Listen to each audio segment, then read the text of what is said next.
सगळ्यांना नमस्कार. शेट्टी साहेबांनी आता साधनाने कोल्हापुरी चपलेचा विषय काढला. शेट्टी साहेबांनी आपल्या सगळ्या धंद्यावर कसं आक्रमण होतंय बाहेरचा असा विषय मगाशी सांगितला. तुम्हाला मी कोल्हापुरी चपलांचे गेले काही वर्ष डिटेल अभ्यास करतोय, कशा निर्माण होतात, कारागीर कोण आहेत, सगळे माझे मित्र आहेत. आपल्याला आश्चर्य वाटेल की आपण चप्पल कोल्हापुरी म्हणतो, पण 50% जास्त कोल्हापुरी चपलांचं उत्पादन उत्तर प्रदेशात होतं.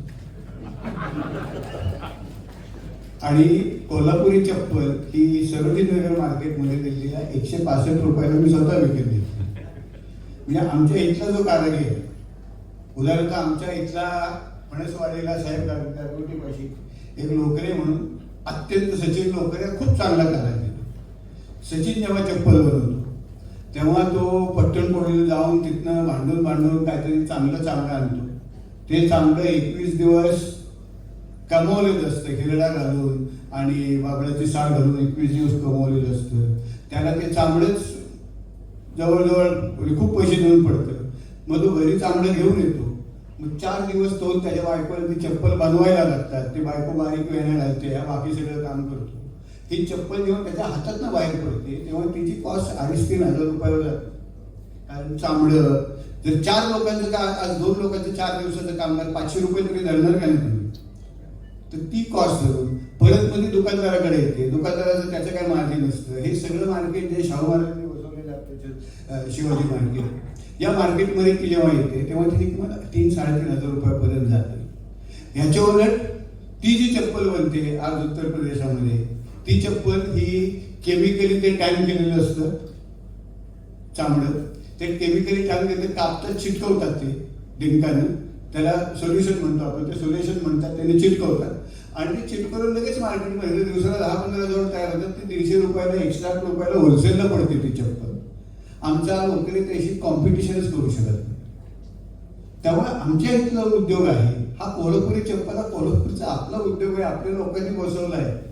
पण आज या उद्योगाची जर ही परिस्थिती असेल, साहेब आज चांगले कोल्हापुरी चप्पल तयार करणारे 8 किंवा 9च्या वर चांगले कारागीर उरलेले नाहीत.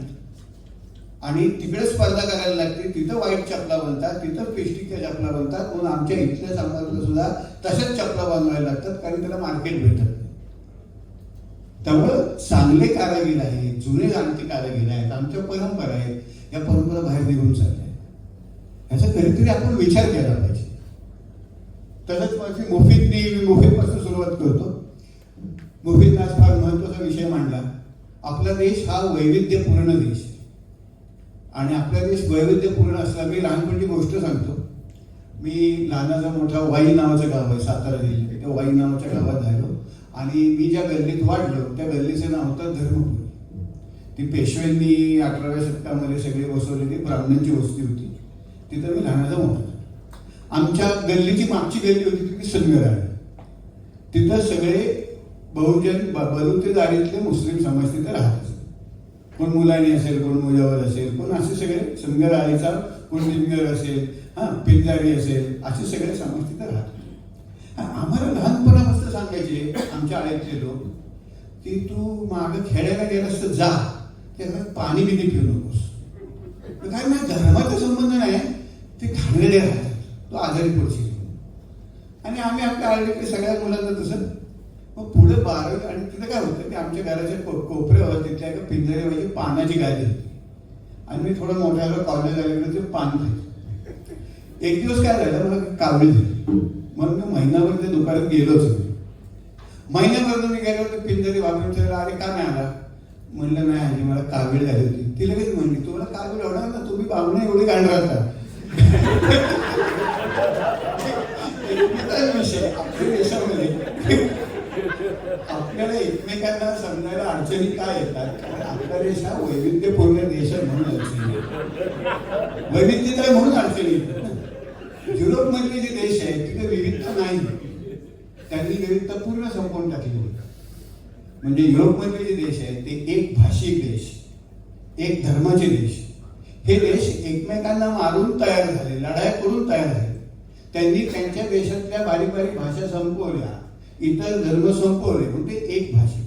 आणि झालं काय की आता हे तुम्हाला हिंदुस्तान सांगतायत ना, त्यांना आकर्षण त्या देशांचं आहे.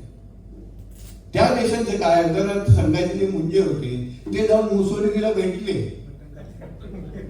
नेहरू तिकडनं चालले होते, मुसोलिनी म्हणला मला येऊन भेटा, नेहरू म्हणले मला इच्छा नाही, पण मुंजी जाऊन भेटले. त्यांना आकर्षण होतं. त्याचं का आकर्षण होतं? कारण इथला जो ब्राह्मण वर्ग आहे एक विशिष्ट ग्रुप, यांना एक भयंकर न्यूनगंड आहे. तो न्यूनगंड काय आहे की आपली पूर्वी सत्ता होती आणि ती सत्ता ब्रिटिशांनी घालवली, बाहेरच्या लोकांनी येऊन घालवली. आणि सत्ता म्हणजे त्या सत्तेचे फायदे खूप होते ना. आमच्या गावाजवळ मेणवली गाव आहे, त्या मेणवलीमध्ये फडणीसांचा, नाना फडणीसांचा वाडा आहे. त्यांची 1000 एकरच्यावर जमीन आहे. म्हणजे ह्यांनी जे कमवलं होतं, खूप साधनं होती ना पेशव्यामध्ये, पैसे मिळवायची, रमणी चालायचे. सत्ता गेल्यावर झालं नुकसान. आणि सत्ता आपली गेली याचं भयंकर एक वैषम्य इथल्या सगळ्या समाजाला होतं. आणि त्याच्यामध्ये कसं होतं की आपली सत्ता यांनी घालवली म्हणजे आपल्यापेक्षा श्रेष्ठ असणारे न्यूनगंड, त्या न्यूनगंडातनं सगळे. आणि ते ब्रिटिशांनी वाढवला. म्हणजे त्यांनी असं सगळं लिहिलं ना की इथले ब्राह्मण लोक काय लढू शकत नाहीत वगैरे, आणि ते सैनिकी नाहीत. म्हणल्यावर ह्यांना वाटलं की आपण आता तसं सैनिकी बनायला पाहिजे आणि आपण त्यांच्यासारखं बनायला पाहिजे. म्हणून ते काटे घेऊन आमच्याकडे घालून ते सगळं तिथे सुरू कारण ब्रिटिशांनी लिहून ठेवले. तिथं गेल्यावर त्यांना ते एक हिंदी, एक देश, एक भाषा, एक संस्कृती हे दिसलं. आणि आपण तसं झालो तरच आपली प्रगती होईल असा विचार करून इथं आला. पण अडचण अशी झाली की इथला देश तसा नाही. आमचा राष्ट्रवाद जो आहे तो हिंदुस्थान नाही आहे. आमचा राष्ट्रवाद पंजाब असेल तर गुजरात, महाराष्ट्र, द्राविड उत्कल वर्ग आहे. आमच्या देशामध्ये खूप वैविध्य आहे आणि आम्ही सगळं वैविध्य घेऊन एकमेकांना चालतो. तर या वैविध्यामुळे आहे, वैविध्य सांभाळून आपण चालतो म्हणून हा देशच टिकून, नाहीतर देशाची कधीच तुकडे पडले असते. आणि ज्यांनी ज्यांनी या देशावर राज्य केलं त्यांनी नीट समजलं. अकबरालाही समजलं, शहाजहानलाही समजलं, जहांगीरलाही समजलं, औरंगजेबाला समजलं नाही म्हणून तो मेल्यावर त्याचं सगळं राज्य तुटून गेलं. म्हणून आपल्याला इथे राज्य करायचं असेल तिथल्या वैविध्याला एकत्र घेऊन आपण पुढे गेलं पाहिजे. हे या देशातल्या राज्यकर्त्यांना पूर्वीपासून कळलेलं आहे. आणि म्हणूनच आपली जी एक राष्ट्रवाद आहे हा असा बहुविध राष्ट्रवाद, हे जर एक भाषा, एक धर्म हे जर आपण राबवायला गेलो तर हा देश तुटेल. म्हणून या देशातलं वैविध्य आपले जे प्रयत्न करतायत, भाषिक संवर्धन, भाषिक आणि भाषिक वैविध्य हा करताय खूप मोठा भाग. हा भाषिक वैविध्याचा जो भाग आहे तो जपण्याचे जे प्रयत्न आहेत, हा जो दीपक पवार करतायत, मराठी अभ्यास केंद्र करतायत, ते मराठी भाषेसाठी करतायत. कारण या देशातलं वैविध्य, त्याच्या भाषांमधलं वैविध्य हे जगलं नाही तर हा देश संपून जाईल, हा देश टिकणारच नाही. आणि म्हणून साहेब हे जे काम आहे नुसतं महाराष्ट्रापुरतं नाही, हे महाराष्ट्र देशाचं काम. आता मी पुढे येतो. मी अर्थशास्त्रज्ञ असल्यामुळे तुमच्या सगळ्यांची अपेक्षा आहे की मी अर्थविषयाविषयी बोलावं. आजची जी परिस्थिती आहे, आज आपण म्हणतो युद्धजन्य परिस्थिती आहे वगैरे, आता एक नॅरेटिव्ह पसरवलं जात आहे. ते नॅरेटिव्ह काय पसरवलं जात आहे? ते नॅरेटिव्ह असं आहे की तो ट्रम्प नावाचा कोणतरी एक विचित्र माणूस आहे आणि त्यांनी ते इराणवर हल्ले बिल्ले केले, इस्रायलने, त्यांनी ही परिस्थिती निर्माण झालेली आहे. त्याचा आपल्या देशाशी, आपल्या देशातल्या आपले जे नेते आहेत त्यांचा काय संबंध आहे, त्यांची काही चूक नाही, सगळं बाहेरनं आलेलं आहे संकट, हे आपल्याला सांगितलं जातं. पण हे फक्त अर्धवट आहे, फक्त अर्ध सत्य. आपल्या देशाचं उदाहरणार्थ, आपला रुपया काय आज घसरत नाही, आपला रुपया 2 वर्षापासून घसरतोय. तेव्हा काय युद्ध बिद्ध नव्हतं, काहीच नव्हतं. तो का घसरतो हे सांगतो, त्याची चिंता काय करायची आपण. कसं असतं, थोडे 2 मिनिटं तांत्रिक बोलतो. रुपया का घसरतो किंवा रुपयाचं मूल्य कसं ठरतं, रुपया डॉलरच्या तुलनेत कधी घसरतो. आपण आपला देश आयात निर्यात करतो, 2 प्रकारची करतो. एक म्हणजे आपण वस्तू आणि सेवा परदेशातून विकत घेतो किंवा परदेशात विकतो. म्हणजे समजा मी आता माझ्याकडे IT इंजिनियर आहेत, माझ्याकडे ते IT सर्व्हिसेसची मी आयात केली. म्हणजे अमेरिकेतल्या कुठल्या तरी कंपनीसाठी समजा मी काय कम्प्युटर प्रोग्रामिंग, कोडिंग वगैरे करून दिलं तर ते मला पैसे देणार, म्हणजे ती माझ्या सर्व्हिसेसची निर्यात आहे. तसंच मी समजा अमेरिकेतनं काय मशिनरी मागवली किंवा काय बूट मागवलेली तर मी आयात झाली. तर जेव्हा आपण आयात करतो तेव्हा आपल्याला डॉलरमध्ये पैसे द्यायला लागतात. जेव्हा आपण निर्यात करतो तेव्हा त्यांना आपल्याला रुपयात पैसे द्यायला लागतात. त्यामुळे आयात जर निर्यातीपेक्षा जास्त असेल तर मग आपल्याला जास्त प्रमाणात डॉलर द्यायला लागतात आणि येणारा रुपया कमी असतो, कारण आपण बाहेर जे विकतो त्यापेक्षा आपण विकत घेतोय जास्त असतं. मग असं जेव्हा असतं तेव्हा रुपयाची मागणी कमी होते, डॉलरची मागणी वाढते आणि म्हणून मग त्याची मागणी वाढते, किंमत वाढते. बरोबर. हा एक भाग झाला ज्याला करंट अकाउंट म्हणतात, वस्तू आणि सेवांची निर्मिती. पण दुसरं एक अकाउंट असतं त्याला कॅपिटल अकाउंट म्हणतात. म्हणजे डॉलरची मागणी अजून एका कारणामुळे येते. परदेशातले लोक जेव्हा देशात गुंतवणूक करतात आपल्या, म्हणजे आयदर आपले म्युच्युअल फंड विकत घेतात, शेअर बाजारात गुंतवणूक करतात किंवा आपल्या देशामध्ये धंदे काढतात, तेव्हा डॉलर आपल्या देशात, तेव्हा डॉलरची मागणी वाढते कारण त्यांना रुपयाची मागणी वाढते कारण त्यांना रुपयात पेमेंट करायला लागतं. आपल्या देशात समजा आता कोणी अमेरिकेतल्या कंपनीने 10,000 कोटी रुपयाची गुंतवणूक केली तर ते आपल्याला रुपयात द्यायला लागतं, त्यामुळे रुपयाची मागणी वाढते. त्याला म्हणतात कॅपिटल अकाउंट. म्हणजे एक खोली आहे, त्या खोलीला 2 दरवाजे आहेत. एक आहे करंट अकाउंट, दुसरं आहे कॅपिटल अकाउंट. आतापर्यंत काय होत होतं की या करंट अकाउंट मधनं परकीय चलन बाहेर जात होतं कारण आपण अविकसित देश असल्यामुळे आपण आयात जास्त करतो, निर्यात कमी करत होतो. पण कॅपिटल अकाउंट मधनं डॉलर परत आत येत होता कारण आपल्या देशात वाढ होत होती, विकास होत होता, गुंतवणुकीला साधन होती, चान्स होता, म्हणून परदेशातले लोक आपल्या देशात गुंतवणूक करत होते. म्हणजे करंट अकाउंटच्या दरवाज्यातनं डॉलर बाहेर जात होता, कॅपिटल अकाउंटच्या दरवाज्यातनं परत आत येत, म्हणून आपला रुपया घसरत नव्हता. गेले 2 वर्षापासून साहेब दोन्ही दरवाज्यातनं डॉलर बाहेर जातो. कॅपिटल अकाउंट मधनं का बाहेर जातोय? कारण ते फॉरेनचे लोक आपल्या देशातनं पैसे काढून घेऊन चालले. गेल्या 9 महिन्यात 2 लाख कोटी डॉलर गेले आपल्याकडे, 1-2 रुपये नाही. आणि म्हणून डॉलर हा, रुपया हा 2 वर्ष आता घसरत नाहीये. यांचं नशीब चांगलं की तेव्हा तेलाच्या किमती स्थिर होत्या, आंतरराष्ट्रीय तेलाच्या किमती वाढत नव्हत्या आणि त्याचा ऍक्च्युअली त्यांनी भरपूर पैसे मागे कमवलेले, गमवलेले सांगतात, कमवलेले सांगत नाही, पैसे बरेच कमवलेले आहेत त्यांनी मागे. आता युद्ध झालं, आता डॉलरची किंमत वाढली आणि आता तेलाच्या किमती वाढल्या, त्याच्यामुळे देशामध्ये तेलाच्या किमती आता हा सगळं वाढायला लागलेलं आहे. त्यामुळे हे संकट आत्ता जरी असलं तरी डॉलर बाहेर का जात होते, पैसे गुंतवणूक लोक काढून का घेऊन जात होते आपल्या देशातनं, हे बघायला पाहिजे ना. तुमची बँक कसे बँकेतनं खातेदार पैसे काढून घेऊन जायला लागले सगळे, तुम्ही विचार नाही करणार काय चाललंय बाबा बँकेत माझ्या. तर हा प्रश्न अधिक सुरू आणि याच्यात अडचण काय हे सांगतो. भारतात गुंतवणूक का होत नाहीये? कारण भारतात मागणीच नाही, डिमांडच नाही. भारतात नुसते बाहेरचे लोक गुंतवणूक करत नाहीत असं नाही, भारतातले भारतीय भांडवलदार पण गुंतवणूक करत नाही. वित्तमंत्री गेले 5-6 वर्ष म्हणतायत अरे गुंतवणूक करा, गुंतवणूक, असं सांगून कोण गुंतवणूक करत नाही ना. त्याला धंदा असेल तर तो गुंतवणूक करणार.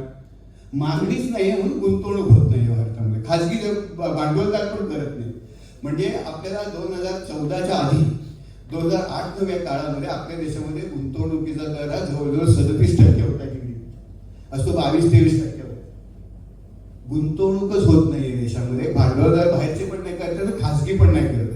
आणि का करत नाहीत? कारण मागणी नाही. मागणी का नाही हे तुम्हाला मी परवा रविवारच्या लोकसभेत एक लेख लिहिला होता, माहिती नाही तुम्ही बघितलं की नाही, आजचे दिन आले का नाही म्हणून. भारत सरकार एक पिरियडिक लेबर फोर्स सर्वे म्हणून आकडेवारी आणतो. त्या पिरियडिक लेबर फोर्स सर्वे मध्ये काय करतात? सर्वे करतात भारतातल्या लोकांचे. तुझं उत्पन्न किती रे बाबा, तू काय नोकरी करतो, तुला पगार किती आहे, अशी सगळी माहिती गोळा करतात. ते खूप मोठ्या प्रमाणात करतात. त्याच्यावरनं काय दिसतं? 2000 तो आकडेवारी 17-18 पासून सुरू होते. 2017-18 पासून आता 24-25 पर्यंत पगारदार लोकांचा पगार वाढलेलाच नाही. 2-2.5% वाढला एवढ्या वर्षात.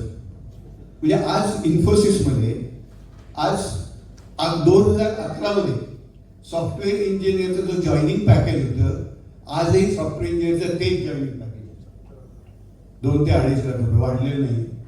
महाराष्ट्र शासनात कंत्राटावर कॉन्ट्रॅक्ट बेसिसवर जे आपण इंजिनियर सॉफ्टवेअर इंजिनियर घेतो त्यांना आपण 15,000 रुपये पगार देतो, शासन इंजिनियर लोकांना. आणि ती पोरं पण करतात कारण जॉबच नाही म्हणतात, नोकरीच नाही म्हणतात, पगार ते वाढले नाही. दुसरा वर्ग आहे स्वयंरोजगार करण्याचा. त्या स्वयंरोजगार करण्याची परिस्थिती अजून वाईट. म्हणजे त्यातले बहुतेक सगळे रोजगार स्वयंरोजगार करणारे काय, कारण त्यांना शेतीत पुरेना आणि बाहेर नोकरी मिळेना म्हणून स्वयंरोजगार करणारे आपल्याकडे होते सगळे लोक आहेत. कोणाचं इस्त्रीचं दुकान आहे, कोणाची केळ्याची गाडी आहे, कोणाचं सायकल दुरुस्तीचं दुकान आहे, अशी सगळी जी माणसं आहेत यांचा साधारण महिन्याला उत्पन्न 9 ते 10 हजार रुपये, वाढलंच नाहीये गेल्या 8-9 वर्ष. महागाईचा जर अंदाज घेतला वाढलं तर त्या लोकसत्तेच्या लेखामध्ये सगळे डिटेल टेबल दिलेले आहेत. शेतकऱ्याचं मी काय बोलत नाही. शेतकऱ्याचं उत्पन्न वर्षाला या काळात 11% कमी झालं असं शासनाचीच आकडेवारी दाखवते. हजेरी पण आहे, दिवसाची मजुरी पण आहे, वाढली आहे, पण ती भारताच्या फक्त काही भागातच वाढली. म्हणजे एक मोठा पट्टा भारताचा असा आहे जो गुजरातच्या पश्चिमेकडनं पूर्वेकडनं सुरू होतो. महाराष्ट्राचा उत्तर महाराष्ट्र, मराठवाडा, विदर्भ, छत्तीसगड, झारखंड, ओडिशा आणि बंगालचा पूर्व भाग, या पश्चिम भाग, या सगळ्या भागामध्ये हा खूप मोठा पट्टा आहे जिथे हजेरी खूप कमी आहे, वाढलीच नाही. कारण या भागामध्ये शेतीमध्ये काही विकासच झालेला नाही, काहीच काम झालं नाही. त्यामुळे रोजगार आपल्याकडे वाढला नाही. रोजगार वाढला नाही की मागणी वाढत नाही, तर खर्च कुठे करणार माणूस? आज आमच्या वाई शहरामध्ये कॉलेजमध्ये माझ्या मित्राचं वडापावचं दुकान आहे. तो म्हणला 10 रुपयाचा वडापाव 12 रुपयाला गेला म्हणून घेत नाही, पुरे येत नाही, पैसेच नाही तो लोकांकडे. खरं तर ग्रामीण भागात आज तुम्ही बघितलं ना, क्रयशक्ती अजिबात नाही. आणि क्रयशक्ती नसल्यामुळे रोजगाराची परिस्थिती इतकी वाईट आहे की जो सापडे तो लहान मोठा रोजगार करून आज पोरं आपली दिवस काढतात. माझ्या घरासमोर एक हॉटेल सुरू झालेलं आहे. त्या हॉटेलचं नाव होतं अस्तित्वाची लढाई. अस्तित्वाची लढाईचं नाव होतं हॉटेल. मी त्या पोराकडे गेलो, म्हणजे अरे बाबा तुझ्या हॉटेलचं नाव तो असं अस्तित्वाची लढाई का गेली? तो म्हणला साहेब काय करू? म्हणलं मी बीकॉम आहे म्हणलं. मी म्हणलं शिरवळला MIDC काढणार होतो. त्या MIDC मध्ये मी गेलो की तिथं 11 महिन्याने ब्रेक देतात, कधी 9 महिने, कधी 8 महिने देतात. नंतर म्हणलं 4-5 महिन्यानंतर काय 4-5 महिने काय काम मिळत नाही. माझं म्हणलं रोलिंग थांबता, आधीच पगार कमी असतो, खायचं काय? म्हणून म्हणलं मी सातारला अमेझॉनमध्ये डिलिव्हरी पार्टनर झालो. तर सातारला अमेझॉनमध्ये डिलिव्हरी होतच नाही. झाल्या तर इतके कमी होतात की त्याला जगणं शक्य आहे. मग त्याची आई त्याला म्हणली, तो मला म्हणला की त्याची आई राहायची शिरवळला. तिने शोधून काढलं वायला कॉलेज आहे, कॉलेज शेजारी आपण जर चहाचं हॉटेल टाकलं तर तिथे कॉलेजमधली पोरं येतील, तिथे वसतिगृह, मग आपण त्यांना डबे देऊ. मग डबे दिल्यानंतर आपलं घर व्यवस्थित काहीतरी मार्गाला लागेल असे त्या माऊलीने एक जोडत गेलं. पण ती पोरं काय तिथे आली नाही, कारण कॉलेजमध्ये पोरच येत नाही, येतच नाहीत पोरं कॉलेजमध्ये. आपण जे शिकवतो ना ते ऐकून ती पोरं म्हणतात बाहेर काहीतरी नोकरी करतो, जाऊन परीक्षा देऊन शानी असतात पोरं, कॉलेजमध्ये येतच नाही. त्यामुळे त्याचा धंदा 4 महिन्यात बंद पडला. आता ते नवीन हॉटेल सुरू झाले, त्याचं नाव आनंदच आहे. मी त्याला विचारलं नाही अजून काय आज आमच्या महाराष्ट्रातल्या रोजगाराची परिस्थिती आहे, भारतभरील परिस्थिती. आणि अशी असल्यामुळं मागणी निश्चित आहे. पण दुसरीकडे अर्थव्यवस्था तर वाढते, पूर्वीपेक्षा कमी करणार. म्हणजे एक तर कारण रोजगार निर्माण होण्याचं महत्वाचं कारण आपल्याला सगळं सांगतात की भारताची अर्थव्यवस्था जगातली फास्टेस्ट ग्रोईंग अर्थव्यवस्था आहे. तसं काय फास्टेस्ट ग्रोईंग असली तरी आपण 2001 ते साधारण 11-12 यावेळेला आपला सरासरी वाढीचा दर 7.9% होता, आज तो 6%. सगळं जग स्लो झालंय. आपण अंधाऱ्यांमध्ये काना राजा असा आहोत. आपण फक्त राजा आहोत असं आपण करतोय, पण अंधाऱ्यांमध्ये काना आहोत हे पण बोलत नाही. त्यामुळे अर्थव्यवस्था वेगाने वाढतच नाही. अर्थव्यवस्था वेगाने वाढत नसली की रोजगार तयार होत नाही. म्हणजे अर्थशास्त्रात एक एंगल्स रूल म्हणून आहे, फार महत्वाचा एंगल्स लॉ. तो काय म्हणतो की माणसं जेव्हा गरीब असतात तेव्हा त्यांच्या उत्पन्नाचा बराचसा भाग होता अन्नधान्यावर खर्च होतो. म्हणजे माझं समजा उत्पन्न 10,000 रुपये असेल तर माझा बाबा 3-4 हजार रुपये किराणा रेशनवर जाणार. म्हणजे 30-40% माझ्या उत्पन्नाचं किराणा रेशनवर जाणार. माझं उत्पन्न जेव्हा 1 लाख रुपये होतं तेव्हा काय मी त्याचे 30-40% किराणा मालावर, 30-40 रुपये किराणा मालावर नाही ना खर्च करत. म्हणून माझा अन्नधान्यावरचा खर्च कमी होतो आणि इतर गोष्टींवर मी खर्च करतो. मग मी मुलांना बऱ्यापैकी शाळेत घालतो, जरा कपडे बरे घेतो, घर बरं घेतो. या गोष्टी केल्यामुळे मग त्या इतर गोष्टींना मागणी वाढते. मग त्या कारागिरांना पैसे मिळतात, ते पुन्हा पुढे खर्च करतात. असा जो विकासाची प्रक्रिया आहे ना ती आज होत नाही. ती का होत नाही? कारण एक तर विकास दर आपला कमी आहे. विकास दर आता कमी आहे आणि जो विकास होतोय त्याचे फायदे जे आहेत ते सर्वसामान्य लोकांना मिळत नाही आहेत. त्याचे फायदे जात आहेत डायरेक्ट वर. म्हणजे मगाशी मी इन्फोसिस बाबत बोललो. इन्फोसिसचा जॉईनिंग इंजिनियरचा पगार 11 मध्ये होता तेवढाच आत्ता आहे.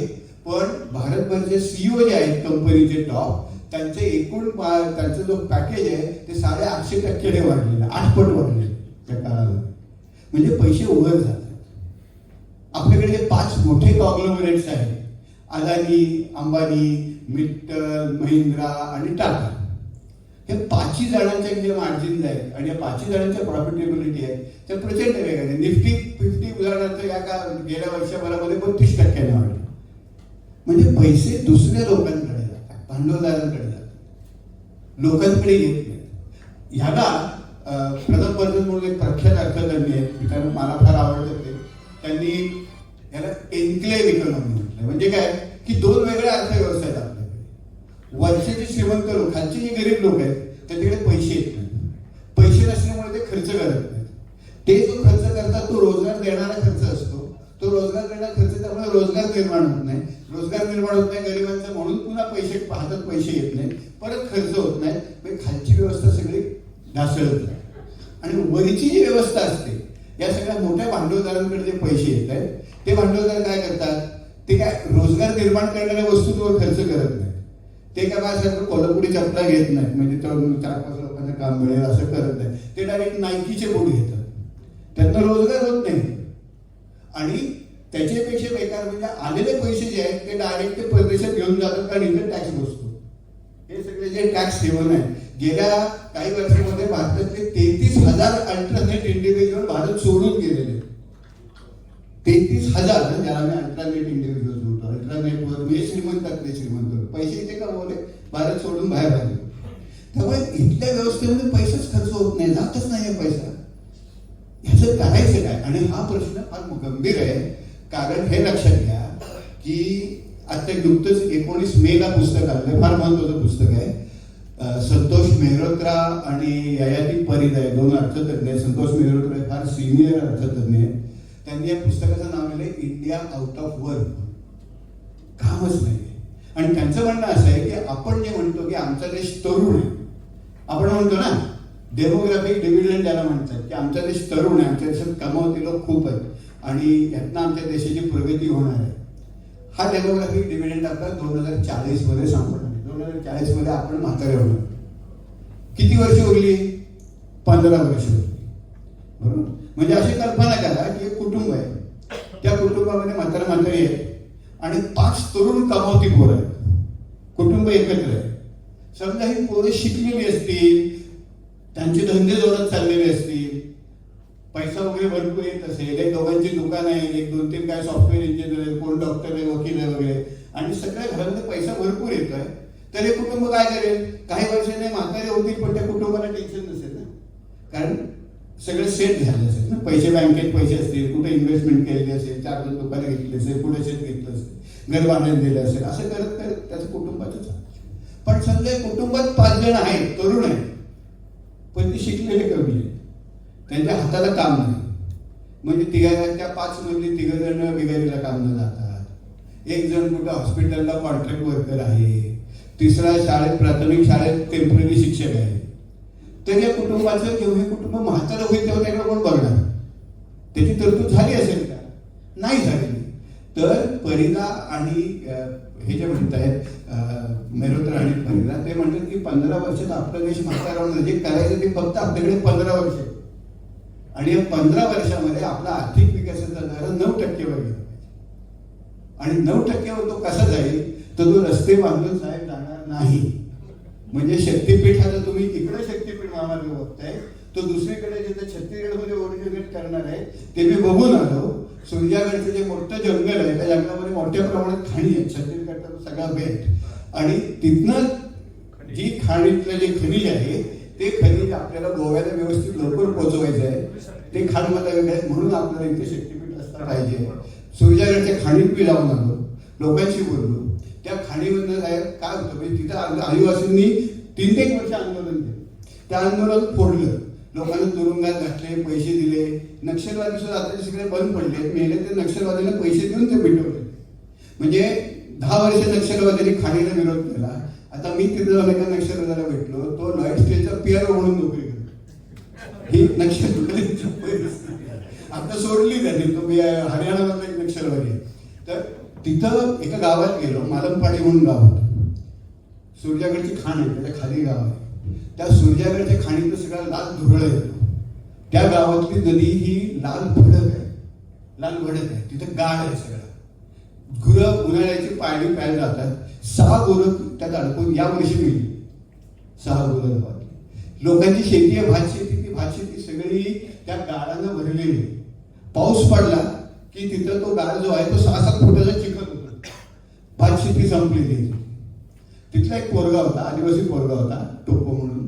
तो आधी कलेक्टरने जनसुनवाई लावली. ह्या तिथे जनसुनवाईमध्ये जनसुनवाईमध्ये तो म्हणला, त्याला चिडला होता. तो म्हणला, आमच्या गावात हे काय चाललंय बघा, आमची शेती बरबाद झाली, नदी बरबाद झाली, आमच्या गावातले मासे, साप, सरडे, बेडूक सगळे मेले आणि काय करताय तुम्ही? कलेक्टरने थंडपणे सांगितलं की तुझं नाव काय? तो म्हणला, माझं नाव टोपो. तो म्हणला, तू छत्तीसगडमधला आदिवासी आहेस, तुझं महाराष्ट्रात काय काम आहे? तू अतिक्रमण केले. आणि कडकपणे बोलले. त्या परत तो घरी आला, जेवला, संध्याकाळी रात्री त्यांनी फास लावून घेतला. ही त्या टोकाला परिस्थिती. आणि या टोकाला आंदोलन चाललेली आहे. चांगलं सुपीक जमिनी आपण घेतलं. पॉल क्रुगमन नावाचे खूप मोठे अर्थतज्ञ होते, त्यांना नोबेल प्राइज मिळाला साहेब. त्यांनी हे स्पष्टपणे, त्यांना नोबेल प्राइज का मिळाला, त्यांचा खूप गाजलेला पेपर आहे. तो म्हणाले की ग्रामीण भागाने शहरी भागांना रस्त्याने जोडलं की ग्रामीण भागाचा विकास होत नाही, शहरी भागाला मार्केट भेटतं. म्हणजे आपले ग्रामीण भागातले जे छोटे मोठे धंदे आहेत ना, ते शहरी भागातल्या गाड्यांनी सामान इथं आणून स्वस्त पडतं. आपण आणि आपल्या ते ज्या रेटने निर्माण करतात त्या रेटने आपल्याला विकताच येते. आमच्या गावामध्ये 2 तरुण पोर आहेत, मराठी पोर आहेत, कुल्फीचा धंदा करतात. अत्यंत चांगली कुल्फी बनवतात. 30-35 रुपयाला त्यांना कुल्फी पडते, कारण त्यात काही मिक्सिंग नसतं, दूध चांगलं असतं, डेअरी अत्यंत दर्जेदार कुल्फी. आज आमच्या गावामध्ये आंबोची कुल्फी 15 रुपयाला येते. त्यांना विकणंच अवघड झालं. आता आमच्या गावात लोकांकडे पैसे नाही. तो कुल्फी खाणार म्हणजे पोरगं रडली, लय रडली, पोरं तरच कुल्फी खाणार. पोरानं मागितली आता 15 रुपयाची घेणार, पण तो 30 रुपयाची घेणार. त्यामुळे हे चांगले धंदे जे आहेत ते रस्ते बांधले, सामान पोहोचले की बंद पडतात. आणि त्यामुळे रस्ते बांधले की विकासाची गंगा वगैरे थांब आहे. आपल्याला जर आपल्या भागाचा विकास करायचा असेल तर आपल्या स्थानिक भागांचा तिथल्या मुळात पायाभूत सुविधांचा अभ्यास. भारत सरकार एक आकडेवारी काढतं दरवर्षी. ते आपल्याला 2-3 वर्षांनी काढतं. त्याला मिशन अंत्योदयचा डेटा म्हणतात. भारतामध्ये 6,40,000 जी गावं आहेत, ग्रामपंचायत खालची पण, प्रत्येक गावातल्या पायाभूत सुविधांची आकडेवारी तिथं असते. म्हणजे गावामध्ये सांडपाणी सोय आहे की नाही, अंतर्गत रस्ता आहे की नाही, शाळा किती दूर आहे, हॉस्पिटल, प्राथमिक आरोग्य केंद्र किती दूर आहे, घरात पाणी येतं की नाही वगैरे, असे सगळ्याची रस्त्यावर लाईट आहेत की नाही, त्याच्यावर आम्ही प्रत्येका गावाचा, प्रत्येका राज्याचा इंडेक्स टाकला. सगळ्यात चांगल्या पायाभूत सुविधा भारतामध्ये केरळमध्ये, सगळ्यात बेकार अरुणाचलमध्ये. कारण अरुणाचलमध्ये परिस्थितीच तशी आहे, रस्ते, डोंगराळ प्रदेश, भुसभुशीत. महाराष्ट्राचा नंबर 27वा आहे, 27वा. आणि हे मी जेव्हा एका सरकारी अधिकाऱ्याला दाखवलं, तो म्हणलं, हे तू लिहिलंयस पण हे कुठेतरी कुठल्या तरी जर्नलमध्ये छापून आल्याशिवाय आम्ही ते मान्य करणार. मग मी ते एका जर्नलला पाठवलं, त्यांनी तपासलं, ते म्हणले बरोबर आहे तुम्ही म्हणता, आम्ही छापतो. इकॉनॉमिक अँड पॉलिटिकल विकली जर्नलचं ना, आपल्याला आम्ही छापतो. पण नंतर मी दुसऱ्या एका वरिष्ठ अधिकाऱ्याशी बोललो, म्हणलं महाराष्ट्राची अशी परिस्थिती बघा. ती म्हणली, नाही बरोबर आहे, तू प्लॅनिंग सेक्रेटरीला बोल आणि मुख्यमंत्र्यांच्या सचिव आहेत त्यांच्याशी पण जाऊन बोल. त्यांनी मला कॉन्टॅक्ट साधून दिला, त्यांनी मला वेळ दिली. प्लॅनिंग सेक्रेटरी आणि मुख्यमंत्र्यांचे सचिव तिथे गेलो, तसे बसलो. मी आमचं प्रेझेंटेशन चालू केलं, PPT वगैरे लावून. तर सुरुवातीला सगळं असा डेटा आणि सगळं असे ग्राफ माझे उत्तम. महाराष्ट्र 27वा ग्राफ. थांबा, हे कुठे छापून येत आहे का? म्हणलं येणार ना. नाही म्हणले थांबा. म्हणलं का थांबव? नाही म्हणलं आता इलेक्शन आहे ना, लोक आम्हाला विचारते असं. मग त्यांना म्हणलं, अहो पण मी ते तुम्ही म्हणलं छापून आल्याशिवाय, तुमचा एक अधिकारी म्हणला छापून आल्याशिवाय आम्ही स्वीकारणार म्हणून मी छापायला तुम्ही म्हणतात थांबवा. म्हणलं चाललंय काय? बरोबर. म्हणलं मी आपल्या घरी गेलो. 15 दिवसांनी त्याला पुन्हा फोन केला इलेक्शन झाल्यावर. म्हणलं साहेब ते आमची आकडेवारी वगैरे काय होईल? नाही आम्ही तपासलं, आम्हीच खोटी आकडेवारी भरली आहे. ही आज महाराष्ट्र शासनाची परिस्थिती. महाराष्ट्रातले अधिकारी, महाराष्ट्र शासनाची भूमिका, ते काय करतात याची कसल्याही धोरणाचा कुठलाही पायपूस नाही. म्हणजे UPA 2ला आपण धोरण लपवा म्हणाल, पण धोरणं होत नव्हती. पण आता जी धोरणं होते त्यापेक्षा न झालेली धोरणं बरी.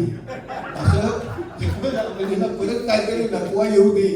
म्हणजे हे सगळे विचित्र रस्ते बांधणं, आडवे तिळवे, काय झालं तोडणे, डोंगर पोखरणे, हे सगळं सुरू आहे, थोडे दिवस बंद तरी होईल अशी आम्हाला सगळ्यांना अपेक्षा. पण मला वाटतं हे राजकीय आणि हे आपल्या सर्व हे डायरेक्टली आपल्या सर्वसामान्य आमदारांना लोकांना मतदारांना हे होत आहे ना. म्हणजे आज अंगणवाडी सेवा पोलिसांना 3 महिने पगार नाही, आज शासनात खालच्या अधिकाऱ्यांना पगार होत नाही, अंगणवाडी सेविकांना आपण पुरेसे पैसे देऊ शकत नाही. दुसरीकडे आपण लाडकी बहीण योजना दिली तेव्हा शासकीय अधिकाऱ्यांना आपण असं सांगितलं होतं, म्हणजे आपण म्हणजे आदेश की जे अर्ज येतील ते घ्या, कारण निवडणूक तोंडावर नाकारू नका. नंतर त्यांना सीएजीने विचारलं की पडताळणी केली, पडताळणी केली. काय सुरुवात केलं की 80 लाख बाया या अपात्र आहेत, त्यांना आतापर्यंत आपण 21,000 कोटी रुपये दिले. 21,000 कोटी ही काय छोटी अमाऊंट नाही. 1,500 रुपये कोणीला तेवढे महिने, कोणीला 80 लाख. तुमच्या मोबाईलवर काय 21,000 कोटीची संख्या येते. 21,000 कोटी दिले. मुख्यमंत्री काय म्हणतात, आम्ही त्यांना माफ करणार. कायदा करण्याचा, योजना करण्याचा अधिकार तुम्हाला घटनेने दिलेला आहे लोकांच्या हिताच्या, मान्य. म्हणजे लाडकी बहीण योजनेला आम्ही कोर्टात चॅलेंज करू शकत, पण लाडकी बहीण योजना जर सरकारी पैसे राबवत असाल, त्याला ज्यांनी खोटे कागदपत्र दिले, हा तर फौजदारी गुन्हा आहे. शासनाच्या शासकीय योजने, शासकीय लाभाच्या योजनेसाठी खोटे कागदपत्र देणे हा फौजदारी गुन्हा आहे. फौजदारी गुन्हे माफ करण्याचा हक्क मुख्यमंत्र्यांना कोणी दिला? आहे का मुख्यमंत्र्यांना फौजदारी गुन्हे माफ करतो? ही चौकशी कधी होणार याची? याच्या खाली जे अधिकारी आहेत, जे पार्टीचे कार्यकर्ते आहेत, सगळ्यांनी चलतीच्या चलतीवरून फॉर्म भरून आणले, त्यांनी क्लिअर केले. जिल्हाधिकाऱ्यांची समिती होती ना, संनियंत्रण समिती, सगळं. इथं 21,000 कोटी रुपयाचा हा राजकीय भ्रष्टाचार आहे. म्हणजे गुंडांना जेव्हा होतात निवडून आपण म्हणतो की राजकारणाचं गुन्हेगारीकरण झालं, पण जर राजकीय व्यवस्था तुमची सर्वसामान्य महिलांना गुन्हे करायला प्रोत्साहन देत असेल निवडून येण्यासाठी, तर ही राजकीय व्यवस्था बदलायला पाहिजे की नको? बदलायला पाहिजे ना. ही कोण बदलणार, कधी बदलणार, कशी बदलणार याचा आपण विचार केला पाहिजे. पण ती बदलणं मला वाटतं महत्वाचं आहे. आणि हे सगळं तुमच्यासमोर बोलण्यासाठी मी ते आलो होतो, रिपोर्टनी संधी दिली. धन्यवाद.